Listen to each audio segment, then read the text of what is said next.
Derrotamos o bolsonarismo. Tu diz? E aí, pessoal? Eu estou aqui hoje, domingo, 1º de setembro de 2024, aqui no meu novo estúdio, né?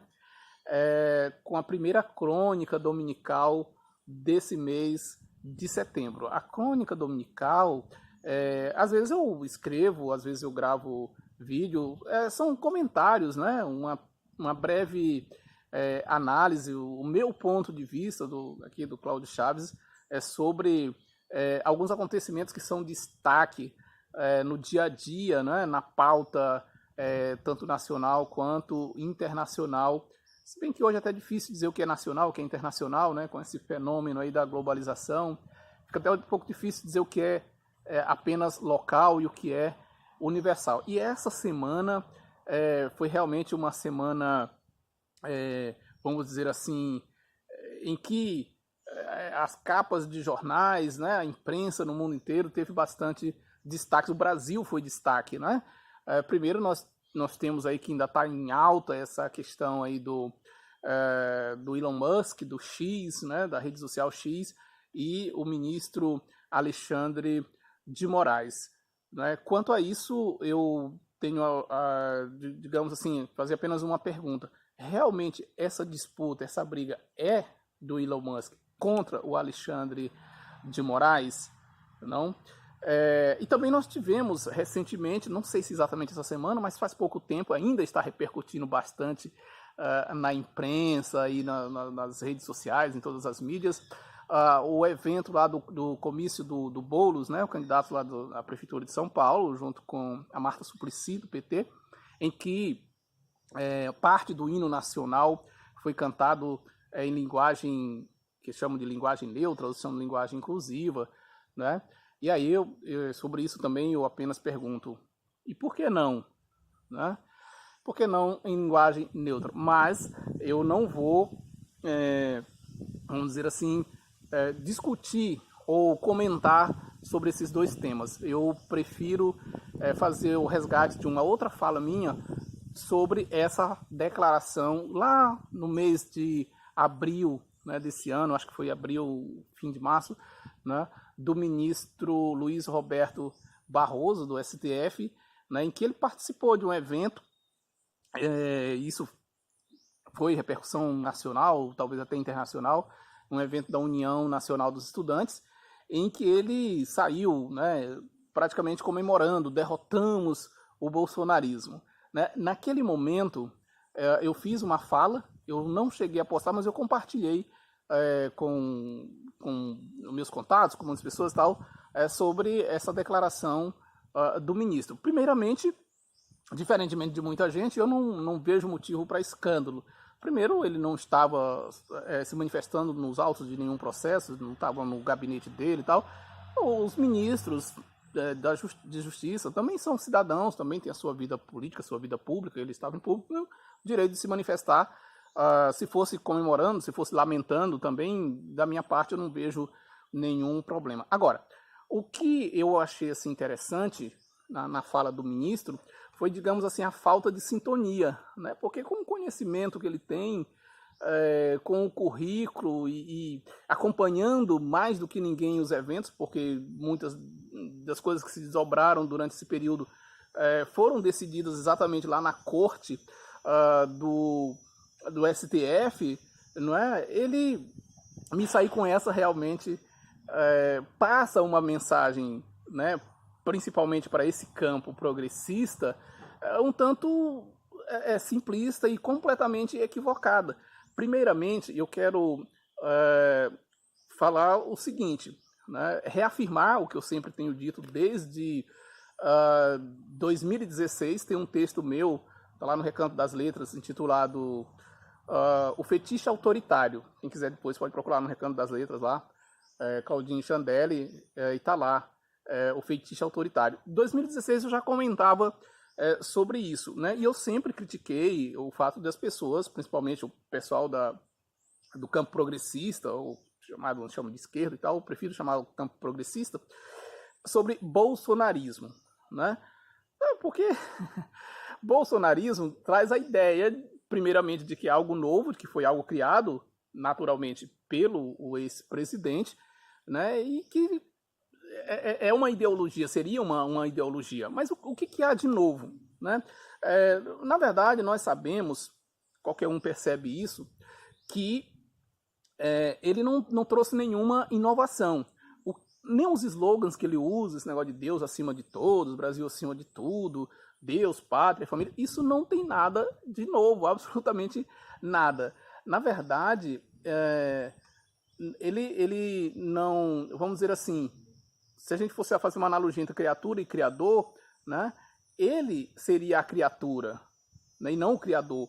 Ou seja, ele se encaixou dentro de um projeto, de uma proposta que é de um grupo, que é de uma parte da sociedade. Principalmente esse grupo é liderado pela bancada evangélica, pelos líderes religiosos, etc., tal desse campo chamado evangélico. E então ele acaba se encaixando, porque ele já estava aí há décadas. Né? Então, esse é um primeiro equívoco. Nós tivemos, por exemplo, a era Fernando Henrique, né, uma das mais importantes da história recente do Brasil, uma das mais marcantes, ele com o Plano Real e tal. Não existe essa questão de fernandismo. 2 mandatos do Lula, 2 mandatos da Dilma, não se vê falar em lulismo, em dilmismo. E da onde o pessoal tirou esse negócio de bolsonarismo? Então isso passa uma mensagem equivocada. Né? Isso tem nome, o nome dessa proposta que ele defende, né? De um país com um pensamento único, uma sociedade numa única direção, um único Deus, uma única pátria, essa veneração aos símbolos, a exaltação ao chefe, né, a cultura para louvar a Deus, todas as ações, ou quase todas as ações do governo, né, de auxiliares seu, como foi aquele discurso lá do Alvim, o gesto lá do assessor dele no Congresso, exaltando a Ku Klux Klan, enfim, todas esses recados, essas mensagens, essas atitudes, né, convergem para uma única direção, que é o fascismo, né, o nazifascismo, coisa desse tipo. Então, quando o ministro sai com essa história de bolsonarismo, claro que não é só ele, a imprensa brasileira também embarcou nisso, né, cientistas políticos, professores universitários, muita gente, né, com essa história. Ao invés de dizer para a população realmente o que nós estamos vivendo. Nós estamos revivendo, né, o fascismo, né, aquele mesmo lá da época do Getúlio Vargas, da época do Hitler, etc. Tal. É basicamente isso. Agora, quanto à questão de vencemos, também é uma outra ilação, né, porque ideias, né, não morrem. As pessoas idealizadoras, as pessoas promotoras de ideias podem até morrer, podem até passar, né, o seu período, enfim, mas as ideias continuam. Quanto tempo faz que Hitler morreu? Mas o nazismo continua aí. Existem nazistas em todos os lugares, inclusive na Alemanha, que foi onde se desenvolveu, né, a ideia, e eu falo da Alemanha porque naquela época a Alemanha já era o país mais industrializado da Europa, já tinha o maior número de doutores, e foi quem mais sofreu as consequências diretas, vamos dizer assim, do nazismo. Então, em tese, era para não se cogitar essa ideia lá, mas continua ressurgindo lá e ao redor do mundo, não é? Então, naquela ocasião, eu falava o seguinte, falava, olha, as pessoas que seguem esse pensamento, esse ponto de vista, né, essa ideologia, elas não vão mudar porque perderam uma eleição, né? Porque o candidato, o Messias, o predileto delas, está inelegível. Ele pode ficar inelegível, ele pode fugir do país, ele pode ser preso, se suicidar, coisa do tipo, né? Ou morrer de causa natural. A ideia vai continuar. Sabe por quê? Porque uma coisa a gente precisa entender, né?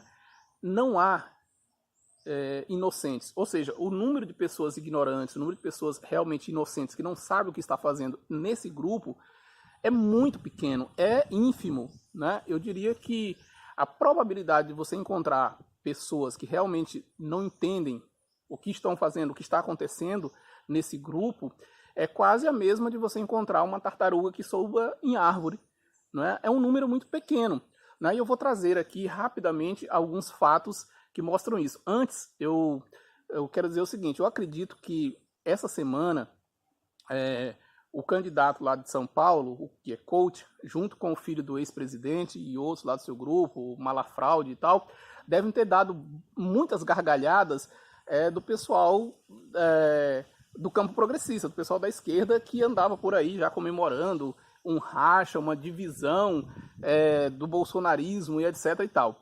E aí, isso é tão interessante que eles não só publicaram lá o vereador, filho do ex-presidente, junto com o candidato coach lá de São Paulo, trocaram mensagens, postagens, né, reafirmando a sua aliança, depois de terem supostamente se agredido, não é? Através de redes sociais, através de declarações na imprensa, como também o próprio governador de São Paulo, Tarcísio, né, Tarcísio de Freitas, voltou, né, se corrigiu, né, de uma fala que ele tinha feito sobre a possibilidade de votar nulo no segundo turno, caso o candidato que ele apoia, que é o Nunes, né, o Ricardo Nunes, o atual prefeito, não passe para o segundo turno. Né? Então, se percebe, né, eu digo que eles devem ter dado boas risadas, porque muita gente do campo progressista parece que se recusa, né, a perceber o óbvio, né, que aquilo ali se trata de um teatro, né, esse rompimento.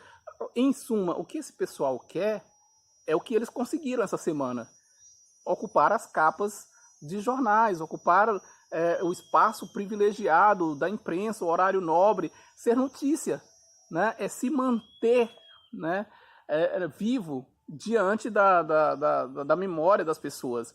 É dizer para os seus seguidores que eles estão aqui, que eles, ao contrário do que disse o ministro Barroso, eles não foram derrotados, eles estão mais vivos e mais unidos do que nunca.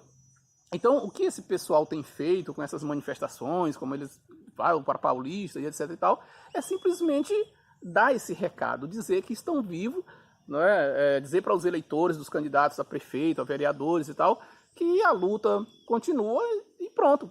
E aí, para concluir a minha fala, a minha análise sobre esse ponto, né, eu vou citar aqui 3 coisas assim bem, para mim, significativas, bem emblemáticas dentro desse contexto.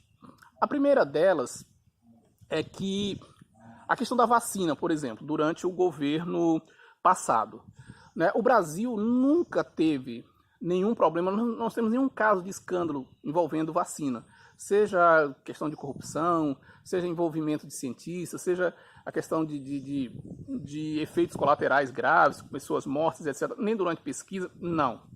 Nunca tivemos isso, pelo contrário, o Brasil sempre foi referência em relação a isso. Bastou, né, o presidente da República e alguns dos seus assessores dizer que a vacina não prestava, que não se devia tomar vacina, e aí não importava para essas pessoas o que a Anvisa dissesse, o que a imprensa dissesse, o que os cientistas dissessem. E olha que o presidente da Anvisa, né, o Barra Torres, é um militar, é um cientista, e enfrentou e confrontou o presidente, e mesmo assim as pessoas, seguidores deles, preferiram, né, dar ouvidos a ele. Ou seja, é uma questão deliberada para confrontar realmente a ciência e defender o seu lado, defender a sua ideologia a qualquer custo. Mas ali não havia dúvida, tá aí a vacina, o presidente chegou a comemorar a morte de um voluntário das pesquisas, que não tinha nenhuma relação com a vacina, e ele torceu o tempo todo para acontecer alguma tragédia, e não aconteceu porque a ciência, durante todo esse tempo, sempre ela vem dando a última palavra, não foi diferente, né? E não seria. Nós temos também outro caso que o Brasil está virando a Venezuela. Veja, hoje a situação do Brasil já é parecida com a que era em 2009, 2010, quando estávamos lá na 8ª, 7ª posição da economia mundial, pleno emprego, inflação controlada e etc. E o Brasil crescendo, o PIB aumentando e etc, etc. Né? Nós já estamos voltando, né? Os números aí toda semana mostram isso. E essas pessoas continuam dizendo que o Brasil está igualzinho à Venezuela. Agora, olha só que interessante. Nos anos 80, quem tem aí 40 anos, né, um pouco mais, lembra perfeitamente disso. né, só no governo Sarney foram 4 ou 5 planos. Plano Verão, Plano Brest, Plano Cruzado 1, Cruzado 2, né? Inflação, né, a mais de 1000% ao ano, mais de 30% de inflação, né, ao mês. Mas imagina, hoje quando a gente chega a 7%, a 5%, a gente fica desesperado. Imagina que é uma inflação de 30%. Sabe o que é isso? Nós vivíamos isso, né? Mais de 60% da população passando fome no início dos anos 80 no Brasil. Tem um documentário chamado Genocídio Nordestino, né? O equivalente a uma Covid no Brasil. 700 mil mortes. 700 mil pessoas mortas pela fome, né? No início dos anos 80 no Brasil. Nunca ninguém falou: nós estamos virando uma Venezuela. E olha a situação do Brasil hoje. Quando é que o Brasil esteve mais próximo, digamos assim, de quebrar, de entrar numa crise, num colapso geral? Nos anos 80 ou agora, depois do Plano Real para cá? Mas as pessoas, só porque ele inventou isso, as pessoas passaram a falar, né, a repetir, a reproduzir o que ele fala. Nós estamos igual a Venezuela. O Brasil, isso é uma coisa que não tem como comparar, né? Nem geograficamente, nem demograficamente, nem economicamente. São realidades completamente diferentes. Percebem? Como é uma questão deliberada. E por último, né, vamos dizer assim, o ovo da serpente, né? O que gerou tudo isso, que foi, digamos assim, o projeto piloto, né, desse pessoal, foi o famoso, famigerado kit gay, não é? Que eram as cartilhas que erotizavam crianças, que deturpavam a família, a sexualidade, etc. E que supostamente foram entregues aos milhares, distribuídos nas escolas brasileiras por professores como eu e tantos outros dos meus colegas. Muito bem, por que que isso é tão determinante no meu ponto de vista? Por que que eu considero isso aí como o projeto piloto? Porque assim, se as pessoas aderissem a esse tipo de coisa, como é que eu diria assim, de ataque, não é?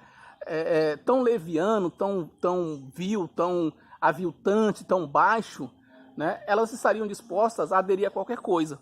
Veja, todas as pessoas sabem a situação dos professores no Brasil, principalmente os professores da escola pública. O que a gente passa, né? Como a gente se vira para poder dar aula, para poder atender as crianças. E não precisa ter muito estudo, não precisa morar numa capital, enfim, em qualquer lugar do Brasil onde tem uma escola, era muito fácil de comprovar isso.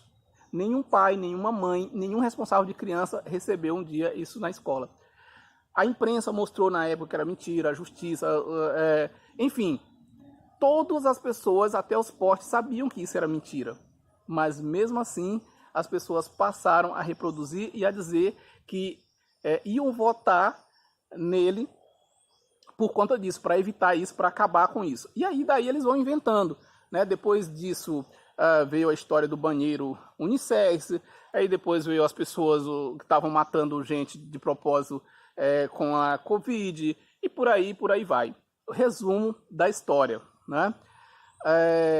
Não existe essa questão, como disse o ministro Barroso, de derrotamos o bolsonarismo. Não existe bolsonarismo. O que existe é um reavivamento do nazifascismo, né? E essas pessoas não vão parar, né? Por conta disso, porque perderam uma eleição. O Trump nos Estados Unidos parou? Não. Mas é porque no Brasil o pessoal é ignorante. Não se trata de ignorância. Que ignorância? Qual é o nível de falta de conhecimento, de analfabetismo que nós temos nos Estados Unidos comparado com o Brasil? Né? Que nós temos no Reino Unido, que nós temos na Hungria. E essa ideologia, esse pensamento extremo, né, ele continua se desenvolvendo em todos esses outros países, tá bom? Então é isso aí. Durante a semana eu vou comentar os outros assuntos sobre o INE, né, e sobre a questão de Moraes versus Elon Musk. Até mais, um abraço e fica sempre aquela recomendação. Você pode curtir ou descurtir, mas não deixe de discutir. Então, curte aí, se inscreve e compartilha.